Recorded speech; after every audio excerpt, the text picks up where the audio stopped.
Chaque naissance est un miracle. Mais celle de Benjamin Thomas Gobrecht va bien au-delà. Normalement, ce petit bonhomme n'aurait pas dû voir le jour, car sa mère, Jennifer Gobrecht, 33 ans, est née sans utérus. Une infirmité rare qu'elle n'a découverte qu'à la fin de son adolescence. L'un des jours les plus difficiles de ma vie s'est déroulé l'année de mes 17 ans, quand j'ai appris que je ne pourrais jamais porter mon propre enfant, a déclaré la jeune femme, qui vit à Philadelphie, en Pennsylvanie, États-Unis, avec son mari, Drew. Jennifer est née avec une maladie congénitale appelée syndrome de Mayer-Rokitansky-Kusterhauser, MRKH, ce qui signifie qu'elle a des ovaires fonctionnels, mais que son utérus n'est pas complètement formé. Le MRKH affecte environ une femme sur 4500 et empêche de tomber enceinte ou de porter un enfant. Cette infertilité utérine est normalement irréversible.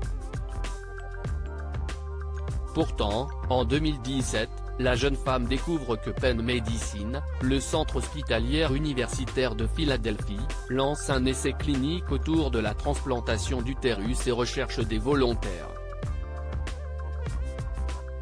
J'ai eu le sentiment d'une revanche sur le destin évidemment, elle postule. Commence alors un processus d'évaluation approfondie de son profil, mené par une équipe composée d'éminents spécialistes en bioéthique, en psychologie, en obstétrique et en gynécologie. Jennifer, qui avait tout envisagé, de la fécondation in vitro au recours à une mère gestationnelle, a déjà des embryons cryoconservés disponibles. Résultat, la jeune femme est la première candidate sélectionnée. J'ai eu le sentiment d'une revanche sur le destin. Cette fois, c'était le plus beau jour de ma vie, avoue Jennifer en souriant. Le trajet est encore long pour donner naissance à son bébé. Elle va endurer l'attente d'une donneuse d'utérus, la transplantation, la fécondation in vitro, une grossesse ultra surveillée et, enfin, un accouchement par césarienne. Jusqu'au miracle, Jennifer et Drew sont désormais parents d'un petit Benjamin, né au mois de novembre 2019. Et maintenant, nous voilà, après toutes ces épreuves, tenant notre beau petit garçon. Benjamin est un parfait miracle.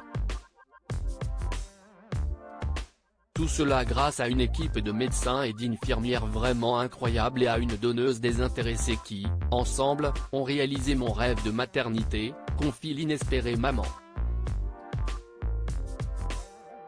Grâce à Jennifer, nous savons que la greffe d'utérus est une option pour certaines femmes. Pour les femmes atteintes de ce type de stérilité, l'adoption ou la gestation pour autrui, GPA, étaient les seuls moyens de devenir parents. La transplantation utérine est désormais une nouvelle voie, la seule qui permet à ces femmes de porter et d'accoucher de leur bébé. Ce que confirme Kathleen O'Neill, professeure de gynécologie de l'Université de Pennsylvanie et co-responsable du programme dont a bénéficié Jennifer, nous savons maintenant, comme en témoigne Jennifer et son bébé, Benjamin, que si est une option viable pour certaines femmes. Grâce à des patientes pionnières et courageuses comme Jennifer, nous en savons plus sur la façon de rendre les greffes d'utérus plus sûres, plus efficaces et accessibles à davantage de femmes. Grâce à son courage, à sa résistance et à la force de son désir de maternité, Jennifer a pu réaliser son rêve. Elle a également permis à la médecine d'avancer afin que ce procédé puisse servir à d'autres femmes. Les miracles sont encore plus beaux quand ils sont le fait de la science.